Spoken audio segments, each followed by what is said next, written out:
আসসালামু আলাইকুম ওরহমতুল্লাহ। প্রিয় দর্শক, আপনি কি অনেক বেশি বিপদ আপদ, বালা মুসিবত, দুঃখ কষ্ট, দুশ্চিন্তা, পেরেশানি, অভাব অনটন ও দারিদ্রতার মধ্যে আছেন এবং আপনি কি অনেক বেশি ঋণের মধ্যে জর্জরিত হয়ে আছেন? তাহলে আপনি সূরা ইখলাস ও ইস্তেগফারের এই গোপন আমলটি করুন। ইনশাআল্লাহ আল্লাহ তাআলা আপনার সকল বিপদ আপদ, বালা মুসিবত, দুঃখ কষ্ট, দুশ্চিন্তা, পেরেশানি, অভাব অনটন, দারিদ্রতা ও ঋণ দূর করে দিবেন এবং আল্লাহ পাক রব্বুল আলামিন আপনাকে গায়বীভাবে অনেক টাকা পয়সা ধন সম্পদ দিয়ে সাহায্য করবেন। যেভাবে আল্লাহ তাআলা আকাশ থেকে গায়বীভাবে স্বর্ণমুদ্রা ধন সম্পদ পাঠিয়ে হজরত আইয়ুব আলাইহিস সালামকে সাহায্য করেছিলেন। সুবহানাল্লাহ। সম্মানিত ভিউয়ার্স, সূরা ইখলাস ও ইস্তেগফারের কোন আমলটি করিলে আল্লাহ তাআলা আপনাকে এই সকল পুরস্কারগুলি দান করবেন, সে আমলটি সম্পর্কে জানতে চাইলে ভিডিওটি স্কিপ না করে সম্পূর্ণ ভিডিওটি মনোযোগ দিয়ে দেখতে থাকুন।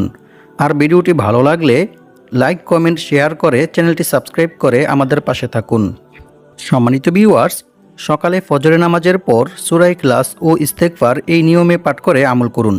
ইনশাআল্লাহ অল্প কিছুদিনের মধ্যে আল্লাহ তাআলা আপনার সকল বিপদ আপদ, বালা মুসিবত, পেরেশানি, অভাব অনটন, দারিদ্রতা দূর করে দিবেন এবং আল্লাহ পাক রব্বুল আলামিন আপনাকে গায়বীভাবে অনেক টাকা পয়সা ধন সম্পদ দিয়ে সাহায্য করবেন। এমনকি এক সাহাবী নিজেও সূরা ইখলাসের আমল করার ফলে অল্প কিছুদিনের মধ্যে দারিদ্রতা, অভাব অনটন থেকে মুক্ত হয়ে অনেক টাকা পয়সা ধন সম্পদের মালিক হয়ে গিয়েছিল। সুবহানাল্লাহ। আর এটা কোনো সাধারণ আমল নয়, বরং স্বয়ং রাসূল সাল্লাল্লাহু আলাইহি ওয়াসাল্লাম নিজে সূরা ইখলাসের আমল সাহাবায়ে কিরামদেরকে শিখিয়েছিলেন। সুবহানাল্লাহ। সম্মানিত ভিউয়ার্স, এছাড়াও হজরত আইয়ুব আলাইহিস সালাম কোন আমল করার কারণে এবং কি দোয়া পাঠ করার কারণে আল্লাহ তাআলা আকাশ থেকে গায়বীভাবে স্বর্ণমুদ্রা ধন সম্পদ পাঠিয়ে সাহায্য করেছিলেন, সে আমলটি সম্পর্কেও আপনাদেরকে জানিয়ে দেব ইনশাআল্লাহ। সম্মানিত ভিউয়ার্স, হাদিস শরীফের মধ্যে বলা হয়েছে হজরত আইয়ুব আলাইহিস সালামের দুইটি উঠান ছিল। একটি ছিল গম শুকানোর জন্য আর অপরটি ছিল জব শুকানোর জন্য। মহান আল্লাহ তাআলা সেই দুইটি উঠানের উপর 2 খণ্ড মেঘমালা পাঠালেন। এক খণ্ড মেঘমালা সেই গমের উঠানে এমনভাবে স্বর্ণ ফেলল যে সেটি পূর্ণ হয়ে গেল। সুবহানাল্লাহ। অন্য মেঘমালাটি অপর উঠানের মধ্যে এমনভাবে রৌপ্য বর্ষণ করল যে সেটিও পূর্ণ হয়ে গেল। সুবহানাল্লাহ। আল্লাহু আকবার। সহিহ ইবনে হিব্বান, হাদিস নং 2898। এছাড়াও অন্য এক হাদিসে বলা হয়েছে আল্লাহর পক্ষ থেকে যাকে যাকে স্বর্ণের পঙ্গপাল আইয়ুব আলাইহিস সালামের নিকট এসেছিলেন এবং তিনি সেগুলি সংগ্রহ করেছিলেন। রাসূল সাল্লাল্লাহু আলাইহি ওয়াসাল্লাম বলেন, একবার আইয়ুব আলাইহিস সালাম গোসল করতেছিলেন। এমন্ত অবস্থায় এক জাগ স্বর্ণের পঙ্গপাল তার উপর পড়তে শুরু করেন এবং তিনি সেগুলি মুঠি মুঠি করে তার কাপড়ে জমা করছিলেন। সুবহানাল্লাহ। প্রিয় দর্শক, সূরা ইখলাস পবিত্র কোরআনের খুবই ক্ষুদ্রতম একটি সূরা। আমি আশা করছি আপনারা সকলেই সূরাটি জানেন। তারপরেও আমি সহিশুদ্ধভাবে আপনাদেরকে সূরা ইখলাস পাঠ করে শোনাবো। ইনশাআল্লাহ আপনারা আমার থেকে শুনে শুনে সহিশুদ্ধভাবে সূরা ইখলাস মুখস্থ করে নেবেন। আউযু বিল্লাহি মিনাশ শাইতানির রাজীম। বিসমিল্লাহির রহমানির রহিম। কুল হুয়াল্লাহু আহাদ, আল্লাহুস সামাদ, লাম ইয়ালিদ ওয়া লাম ইউলাদ ওয়া লাম ইয়াকুল লাহু কুফুয়ান আহাদ।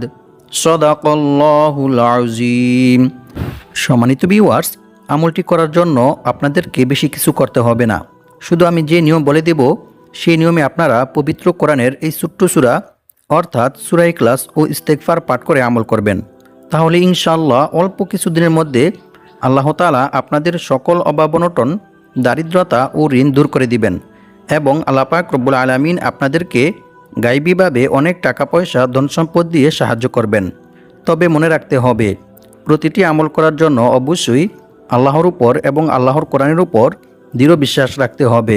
তবেই আপনি আমলটি করে রেজাল্ট পাবেন এবং উপকৃত হবেন। অন্যথায় আপনার এই আমল বৃথা হয়ে যাবে। কারণ আল্লাহ তাআলা বলেন, আমি এই কোরআন সৃষ্টি করেছি মুমিনদের শেফার জন্য। আর যারা আল্লাহর উপর বিশ্বাস রাখে, আল্লাহর উপর ভরসা করে, তাদের জন্য আল্লাহই যথেষ্ট। আল্লাহ তাআলা তাদের মনের সকল ইচ্ছা পূর্ণ করবেনই। সুবহানাল্লাহ।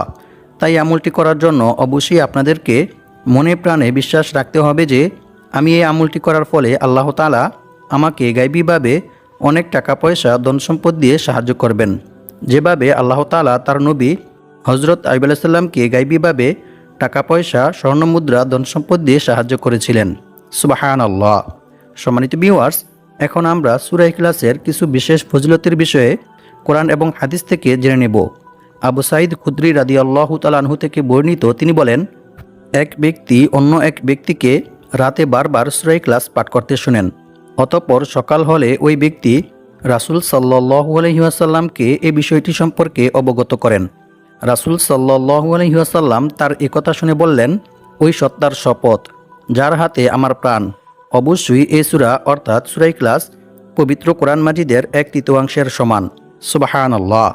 অর্থাৎ যে ব্যক্তি সূরা ইখলাস 3 বার পাঠ করবে তার আমলনামায় 1 খতম কোরআন তিলাওয়াত করার সওয়াব লেখা হবে। সুবহানাল্লাহ, আল্লাহু আকবার। অন্য এক হাদিসে বলা হয়েছে, রাসূল সাল্লাল্লাহু আলাইহি ওয়াসাল্লামের কাছে একবার এক সাহাবী এসে বললেন, হে আল্লাহর রাসূল সাল্লাল্লাহু আলাইহি ওয়াসাল্লাম, আমি সূরা ইখলাসকে ভালোবাসি। তখন আল্লাহর রাসূল সাল্লাল্লাহু আলাইহি ওয়াসাল্লাম তাকে বললেন, এ ভালোবাসা তোমাকে জান্নাতে প্রবেশ করাবে। সুবহানাল্লাহ। অপর এক হাদিসে বলা হয়েছে, আবু হুরায়রা রাদিয়াল্লাহু তাআলা আনহু থেকে বর্ণিত, তিনি বলেন, আমি রাসূল সাল্লাল্লাহু আলাইহি ওয়াসাল্লামের সাথী ছিলাম। এমন সময় এক ব্যক্তি সূরা ইখলাস তিলাওয়াত করতেছিল। রাসূল সাল্লাল্লাহু আলাইহি ওয়াসাল্লাম তার তিলাওয়াত শুনে বললেন, ওয়াজিব হয়ে গেছে। আমি জিজ্ঞেস করলাম, কি ওয়াজিব হয়ে গেছে হে আল্লাহর রাসূল সাল্লাল্লাহু আলাইহি ওয়াসাল্লাম? তিনি বললেন, জান্নাত। সুবহানাল্লাহ। মুয়াত্তা মালিক হাদিস নং 257। অন্য এক হাদিসে বলা হয়েছে, আনাস ইবনে মালিক রাদিয়াল্লাহু তাআলা আনহু থেকে বর্ণিত, তিনি বলেন, আমি রাসূল সাল্লাল্লাহু আলাইহি ওয়াসাল্লামের কাছে বসেছিলাম। এমন সময় এক লোক এসে বলল, আমার এক ভাই এই সূরা অর্থাৎ সূরা ইখলাসকে পড়তে ভালোবাসেন। তখন রাসূল সাল্লাল্লাহু আলাইহি ওয়াসাল্লাম তাকে বললেন, তুমি তোমার ভাইকে গিয়ে জান্নাতের সুসংবাদ দাও। সুবহানাল্লাহ। সম্মানিত ভিউয়ার্স, এখন আমি আপনাদেরকে জানিয়ে দেব সূরা ইখলাস কী নিয়মে পাঠ করিলে আল্লাহ তাআলা আপনার 50 বছরের গুনাহ ক্ষমা করে দিবেন। সুবহানাল্লাহ। আল্লাহর রাসূল সাল্লাল্লাহু আলাইহি ওয়াসাল্লাম বলেন, যে ব্যক্তি প্রতিদিন 200 বার সূরা ইখলাস পাঠ করবে আল্লাহ তাআলা তার 50 বছরের গুনাহ ক্ষমা করে দিবেন। সুবহানাল্লাহ। তবে ঋণ থাকলে তা মাফ হবে না। নাউযু বিল্লাহি মিন যালিক। তিরমিজি শরীফ হাদিস নং 2898। সম্মানিত ভিউয়ার্স, মানুষ যখন ঋণগ্রস্ত হয়ে যায় তখন তার আর কোনো কিছুই ভালো লাগে না। তখন সে ঋণের চিন্তায় পেরেশানিতে অসুস্থ হয়ে পড়ে। তাই সে ঋণ থেকে মুক্ত হওয়ার জন্য অনেক অবৈধ পন্থায় টাকা পয়সা উপার্জন করতে চায়। চুরি ডাকাতি, মিথ্যা কথা সহ অসংখ্য অগণিত খারাপ কাজের মধ্যে লিপ্ত হয়ে যায়। তাই আজকের ভিডিওতে আমি আপনাদেরকে সূরা ইখলাস ও ইস্তেগফারের এমন একটি আমল শিখিয়ে দিব, যে আমলটি করিলে আল্লাহ তাআলা আপনার পাহাড় পরিমাণ ঋণ পরিশোধ করার ব্যবস্থা করে দিবেন। সুবহানাল্লাহ। অন্য এক হাদিসে বলা হয়েছে, রাসূল সাল্লাল্লাহু আলাইহি ওয়াসাল্লাম বলেন, যে ব্যক্তি কুল হুয়াল্লাহু আহাদ সূরা ইখলাস শেষ পর্যন্ত 10 বার পাঠ করবে আল্লাহ তাআলা সেই ব্যক্তির জন্য জান্নাতে একটি মহল অর্থাৎ একটি ঘর নির্মাণ করে দিবেন। সুবহানাল্লাহ, আল্লাহু আকবার। মুসনাদে আহমদ হাদিস নং 15610। সম্মানিত ভিউয়ার্স, এক সাহাবী যুদ্ধের ময়দানে নামাজের ইমামতি করার সময় বারবার সূরা ইখলাস পাঠ করেন। সাহাবীরা যুদ্ধ থেকে ফিরে এসে রাসূল সাল্লাল্লাহু আলাইহি ওয়াসাল্লামকে এই বিষয়টি সম্পর্কে অবগত করেন। রাসূল সাল্লাল্লাহু আলাইহি ওয়াসাল্লাম তাদেরকে বললেন, তোমরা তাকে গিয়ে জিজ্ঞেস করো কেন সে এরূপ করেছে। সাহাবীরা যখন তাকে জিজ্ঞেস করলেন তখন ওই সেনাপতি সাহাবী জানালেন, এ সূরায় আল্লাহর গুণাবলী বর্ণিত হয়েছে, তাই আমি এ সূরাকে ভালোবাসি। অতঃপর সাহাবীরা যখন রাসূল সাল্লাল্লাহু আলাইহি ওয়াসাল্লামের কাছে গিয়ে একথা বললেন তখন রাসূল সাল্লাল্লাহু আলাইহি ওয়াসাল্লাম তাদেরকে বললেন, তোমরাও তাকে গিয়ে বলো আল্লাহ তাআলাও তাকে ভালোবাসেন। সুবহানাল্লাহ। সম্মানিত ভিউয়ার্স, একটু চিন্তা করে দেখুন, যে ব্যক্তিকে স্বয়ং আল্লাহ তাআলা নিজে ভালোবাসেন সেই ব্যক্তির কি আর কোনো দুশ্চিন্তা, পেরেশানি, অভাব, অনটন, দারিদ্রতা ও ঋণ থাকতে পারে? কখনোই না। বরং আল্লাহ তাআলা নিজ অনুগ্রহে ওই ব্যক্তিকে সাহায্য করবেন। ওই ব্যক্তির সকল বিপদ আপদ, বালা মুসিবত, দুঃখ কষ্ট, দুশ্চিন্তা, পেরেশানি, অভাব, অনটন, দারিদ্রতা দূর করে দিবেন ইনশাআল্লাহ। প্রিয় দর্শক, সূরা ইখলাসের এই সকল ফজিলত শুনে বুঝতেই পারতেছেন যে সূরা ইখলাস কতটা গুরুত্বপূর্ণ এবং ফজিলতপূর্ণ একটি সূরা। তাই আপনারা যদি আমার বলা নিয়ম মেনে সঠিকভাবে সূরা ইখলাস ও ইস্তেগফার পাঠ করে এই আমলটি করেন তাহলে ইনশাআল্লাহ আল্লাহ তাআলা আপনাদেরকে গায়বীভাবে টাকা পয়সা ধন সম্পদ দিয়ে সাহায্য করবেন। এমনকি এক সাহাবী নিজেও সূরা ইখলাসের আমল করার ফলে অল্প কিছুদিনের মধ্যে অভাব অনটন দারিদ্রতা থেকে মুক্ত হয়ে অনেক টাকা পয়সা ধন সম্পদের মালিক হয়ে গিয়েছিল। সুবহানাল্লাহ।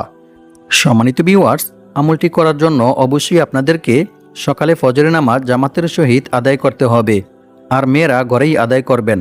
তারপর আমলটি করার পূর্বে আপনাদেরকে একটি বিশেষ ইস্তেগফার পাঠ করতে হবে। সম্মানিত ভিউয়ার্স, ইস্তেগফার পাঠ করিলে যে আল্লাহ তাআলা কী পরিমাণ খুশি হন তা আপনারা জানলে অবাক হয়ে যাবেন। এখন আমি আপনাদেরকে ইস্তেগফার পাঠ করার কিছু গুরুত্বপূর্ণ উপকার ও পুরস্কার সম্পর্কে কোরআন এবং হাদিস থেকে জানিয়ে দেব। সম্মানিত ভিউয়ার্স, ইস্তেগফার পাঠ করিলে যে শুধু গুনাহ মাফ হয় এমনটা নয়, বরং আল্লাহ তাআলা বান্দার তাওবা ইস্তেগফারের মধ্যে রেখেছেন অসংখ্য অগণিত উপকার ও পুরস্কার। সুবহানাল্লাহ। ইস্তেগফার পাঠ করার প্রতি গুরুত্ব দিয়ে মহান আল্লাহ তাআলা পবিত্র কোরআনের মধ্যে বলেন, আর যে ব্যক্তি আল্লাহকে ভয় করবে আল্লাহ তাআলা তার সমস্ত সমস্যা থেকে উত্তরণের পথ বের করে দিবেন এবং আল্লাহ পাক রব্বুল আলামিন তাকে এমন জায়গা থেকে রিজিক দান করবেন যা সে কল্পনাও করতে পারবে না। অর্থাৎ অকল্পনীয় উৎস থেকে গায়বীভাবে আল্লাহ তাআলা তার রিজিকের ব্যবস্থা করে দিবেন। সুবহানাল্লাহ। আর যে ব্যক্তি আল্লাহর উপর ভরসা করবে তার জন্য তিনিই যথেষ্ট হবেন। নিশ্চয়ই আল্লাহ তাআলা তার সমস্ত ইচ্ছা পূর্ণ করবেনই।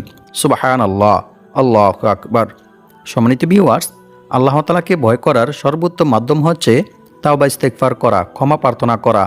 বান্দার দ্বারা ইচ্ছায় কিংবা অনিচ্ছায় কোনো গুনাহ সংঘটিত হয়ে গেলে বান্দা যদি আল্লাহর ভয়ে, আল্লাহর আযাবের ভয়ে আল্লাহ তাআলার নিকট তাওবা ইস্তেগফার করে, ক্ষমা প্রার্থনা করে, তাহলে আল্লাহ তাআলা অনেক খুশি হন এবং বান্দাকে অসংখ্য অগণিত পুরস্কার দান করেন। সুবহানাল্লাহ। রাসূল সাল্লাল্লাহু আলাইহি ওয়াসাল্লাম বলেছেন, মরুভূমিতে হারিয়ে যাওয়া উট খুঁজে পেয়ে উটের মালিক যতটা খুশি হয় যখন কোনো গুনাহগার বান্দা আল্লাহ তাআলার নিকট তাওবা ইস্তেগফার করে, ক্ষমা প্রার্থনা করে, তখন আল্লাহ তাআলা এর চাইতেও অনেক অনেক বেশি খুশি হন। সুবহানাল্লাহ। অন্য এক হাদিসে বলা হয়েছে, রাসূল সাল্লাল্লাহু আলাইহি ওয়াসাল্লাম বলেছেন, যে ব্যক্তি বেশি বেশি তাওবা ইস্তেগফার পাঠ করবে আল্লাহ তাআলা তার সমস্ত সমস্যা থেকে উত্তরণের পথ বের করে দিবেন। তার সমস্ত বিপদ আপদ, বালা মুসিবত, পেরেশানি, অভাব অনটন, দারিদ্রতা দূর করে দিবেন এবং আল্লাহ পাক রব্বুল আলামিন তাকে এমন জায়গা থেকে রিজিক দান করবেন যা সে কল্পনাও করতে পারবে না। অর্থাৎ তার ধারণার বাইরে থেকে গায়বীভাবে আল্লাহ তাআলা তার রিজিকের ব্যবস্থা করে দিবেন। সুবহানাল্লাহ। আল্লাহু আকবার। সুনানে আবু দাউদ হাদিস নং 1518। আর আল্লাহ তাআলার উপর ভরসা করার সর্বোত্তম মাধ্যম হচ্ছে বিপদ আপদ, বালা মুসিবত, দুঃখ কষ্ট, পেরেশানি, অভাব অনটন, দারিদ্রতা সর্ব অবস্থায় আল্লাহর উপর ভরসা করা, আল্লাহ ব্যতীত অন্য কারো উপর ভরসা না করা, এমনকি অন্য কারো কাছে নিজের সমস্যার কথাও না বলা। কারণ রাসূল সাল্লাল্লাহু আলাইহি ওয়াসাল্লাম বলেছেন, অভাব ও সমস্যাগ্রস্ত কোনো ব্যক্তি যখন তার অভাব ও সমস্যার কথা মানুষের কাছে বলে, মানুষের কাছে সাহায্য চায়, তখন তার সে অভাব পূর্ণ করা হয় না।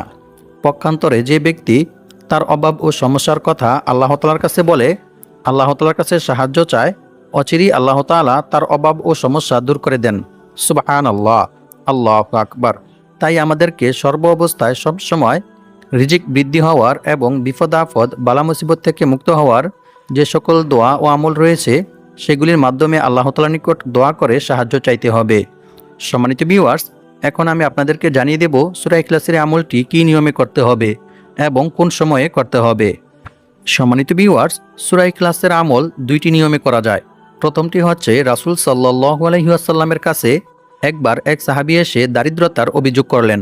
তখন রাসূল সাল্লাল্লাহু আলাইহি ওয়াসাল্লাম তাকে বললেন, যখন তুমি ঘরে প্রবেশ করবে তখন সালাম দিবে, অতঃপর একবার সূরা ইখলাস পাঠ করবে।